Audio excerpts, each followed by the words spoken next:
Jane Drill, and today we're welding. And if you're saying to yourself, Leo, wait a second, I don't have any welding equipment. Well, you're not going to need it. Today we're going to Hey guys, don't know if you're interested in welding aluminium, but simple as can be. It's something you can do yourself at home, and I'm going to show you right yeah, now. how to weld aluminium. Okay, so let me show you what you're going to need. These are just locking needle nose pliers. I like using these. For anyone who's interested, you probably are, but there you go. I've got a wide variety of interests. Oxidation off of the aluminum before you start to weld. If you use a brass brush, make certain that it's new and you haven't used it for anything else. Once you use it for aluminum, kind of want to stick with that. If you don't have a brass brush, look, let me tell you something. A piece of sandpaper will work wonders. It'll work just as well.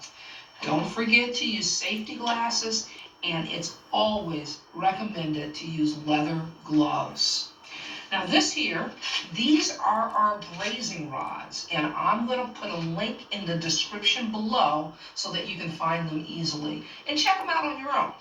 The next thing and the last thing that you're going to need is you're going to need a heat source. Now I'm using MAPP gas because I like the way it heats up a lot quicker. It burns a lot hotter, or it doesn't burn a lot hotter, but it burns hotter than propane.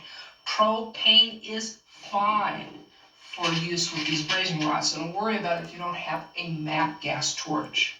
Okay, so this is the aluminum that we're going to weld together, but before we do that, what we're going to want to do is we're going to want to clean the oxidation off the surface and along the edge as well. And the way you do that is with a brass brush. Now, like I said, if you don't have one of these, don't worry, a piece of sandpaper will do just as well. So just clean the surface off, get that oxidation off, be thorough about it, okay?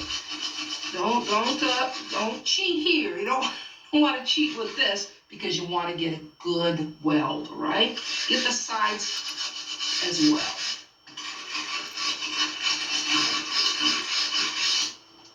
Now, if you don't have that brass brush I was telling you about, piece of sandpaper is fine. You just use it like this. And just be thorough. Don't worry about if it's working. Trust me, sandpaper's going to work fine. Just for you guys who are interested. Okay, my aluminum is clean. Now what I'm going to do is I'm going to bring the two pieces together like this. This is how I want to make my weld. And I'm going to set it up in a vise. Okay, now what I've got here is I've got my piece in the vise, okay? Use ceramic. Now what you see right here, that's ceramic tile.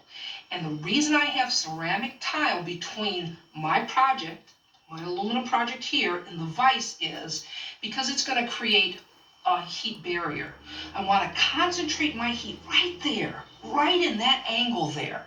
And if I didn't have the ceramic tile, there would be heat transference. And so the heat that I place on my aluminum would spread to the vise. And I wouldn't get the concentration of heat that I need from the torch. So that's why I have ceramic tile. Okay, so I'm just going to clean it once more, just to make certain that I've gotten it really good.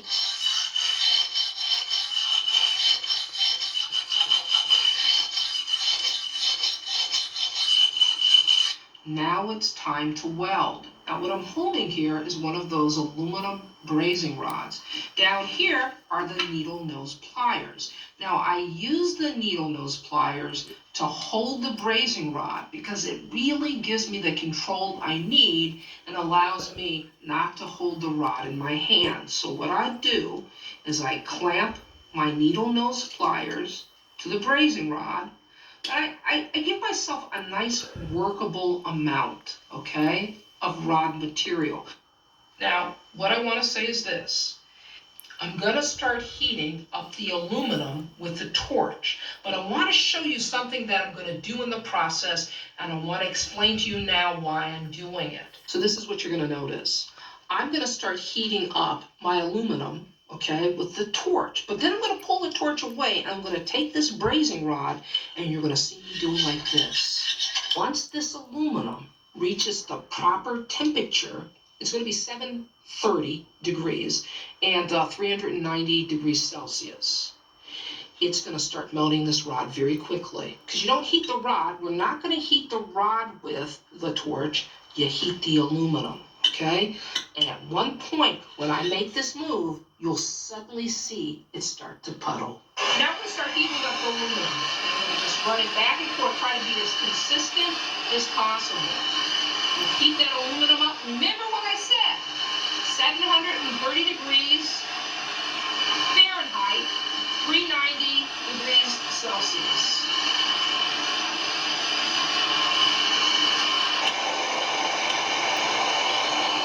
It's getting hot.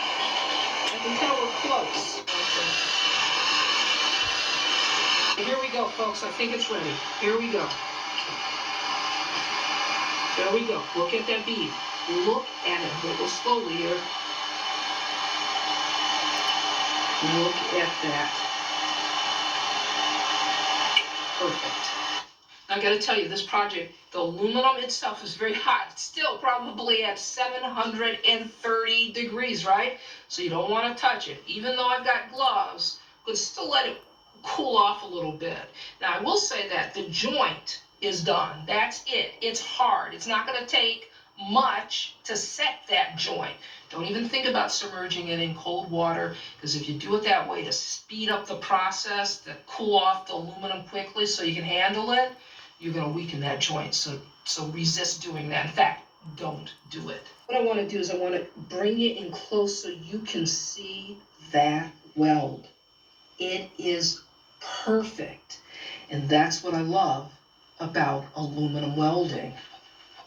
That's all there is. There you go, guys. For anybody, boring video, but for anyone who was interested and didn't know, well, now you know if you're watching this video. Thanks, guys. Keep it real. Catch you later.